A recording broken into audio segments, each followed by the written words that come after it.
There is another interesting development which has some relevance, therefore I am narrating this, which took place in 1977 after coming into power of this new government. Mrs.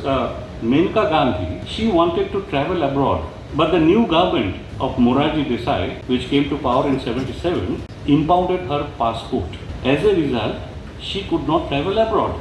She challenged this decision before the Supreme Court in an Article 32 petition, direct challenge before the Supreme Court, on the ground that right to travel, which includes right to travel abroad, is a part of the right to life under Article 21 of the Constitution of India. Therefore, by impounding her passport, the central government had effectively breached her fundamental right under Article 21. For the benefit of the audience who may not have a strict legal background, Article 21 is a fundamental right guaranteed by the Constitution of India to all persons living in India, and it is not confined only to the citizens. Even foreigners who are living here or declare for, they are also entitled to protection of Article 21. It's a one-line article which says that no person shall be deprived of his life or personal liberty except according to procedure established by law. In Menka Gandhi versus Union of India, it is a 7 judges bench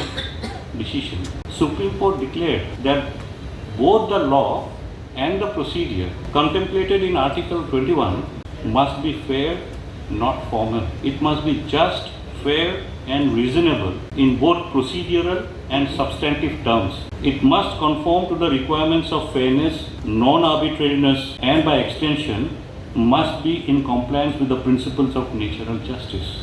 Thus, the American concept of procedural due process came to be firmly embodied in our constitutional jurisprudence. If you look at the Constituent Assembly debates, there was a demand by several members that the American concept of due process should be included in the Indian Constitution. But after due deliberation, this request was rejected, saying that this is too far-fetched for the new Republic of India. I will come to the history here.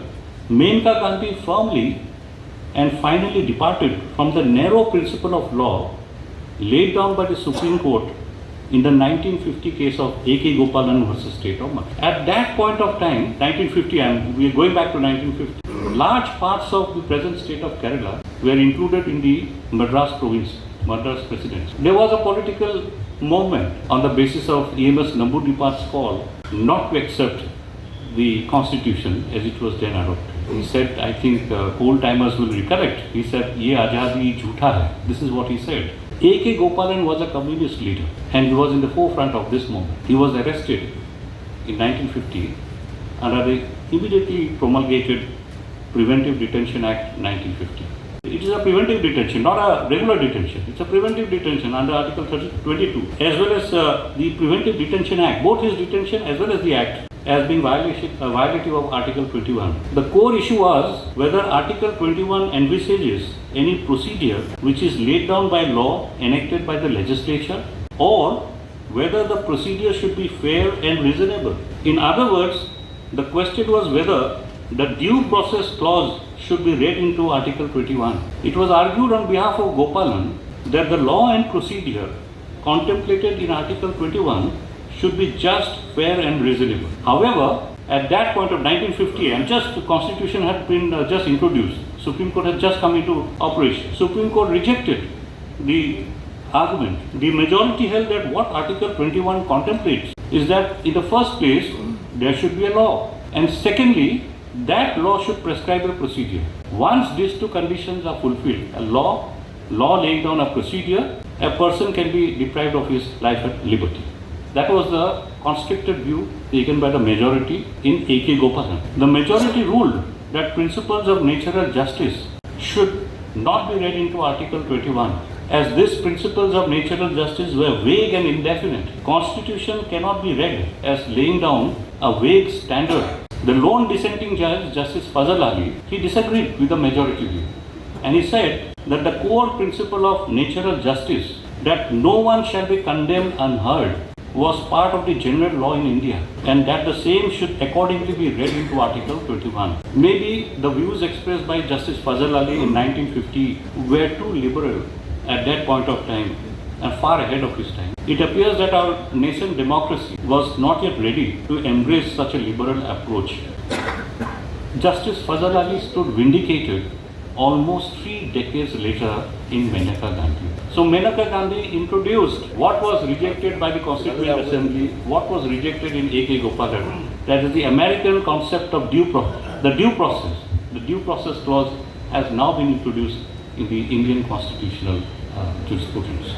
Maneka Gandhi can be said to be a watershed moment in the annals of Indian constitutional history. Following Maneka Gandhi, the expressions life, personal liberty and procedure established by law finding place in Article 21 have been given a completely new orientation by the Supreme Court by adopting an expansive interpretation. Maneka Gandhi can be said to have exerted a multidimensional impact on the development of constitutional law in India. Post Maneka Gandhi, we can broadly categorize the different strands of jurisprudence developed by the Supreme Court under different nomenclature. We have the public interest litigation. Immediate offshoot of Maneka is that development of public interest litigation. Number 2, the human rights jurisdiction.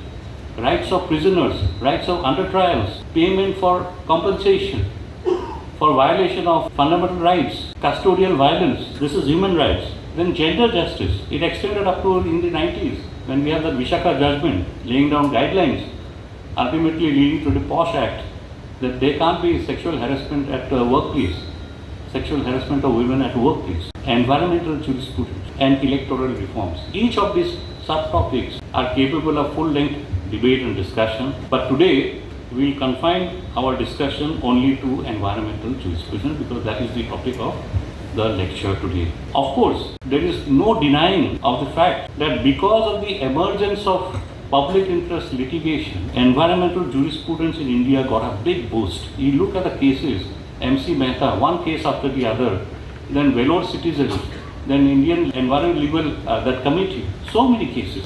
Friends, though India had the requisite statutory framework both before and after the Stockholm Declaration in the form of the Water Prevention and Control of Pollution Act, that's a 71 Act. We have the Air Prevention and Control of Pollution Act 1981 and the Environment Protection Act 1986 and a host of other acts thereafter.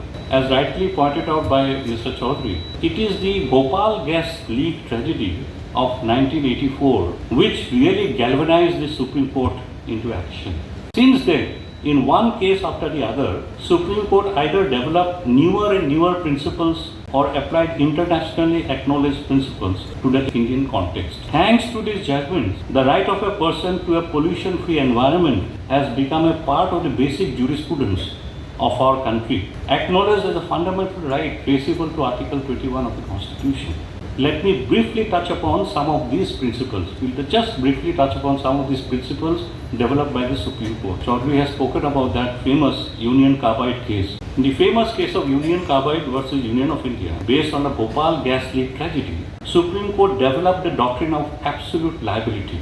This doctrine of absolute liability is based on the principle that when an enterprise involves in an inherently dangerous or hazardous activity and harm results to anybody because of a mishap relatable to the enterprise or activity, for example by accidental release of poisonous gas, which actually happened in Bhopal, the enterprise would be obligated to repay each one of the injured or affected individuals.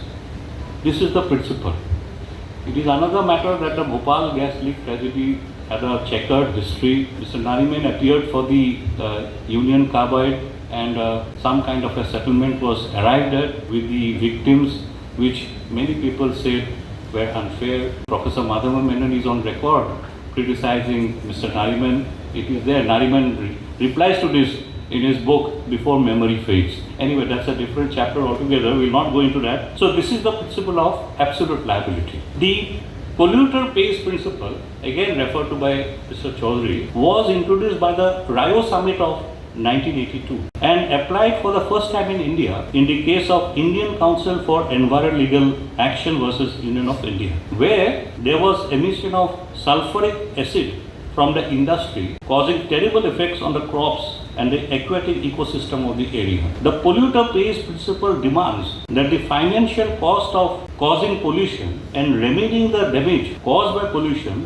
should be borne by the person or undertaking which caused the pollution or which produced the goods which caused the pollution. The reason behind this principle is that the government should not be burdened with the cost which would be required to undo the damage caused by the polluting enterprise, as such cost would ultimately be passed on to the taxpayers who have no causal connection whatsoever with the pollution creator or the pollution created. Therefore, they should not be penalized.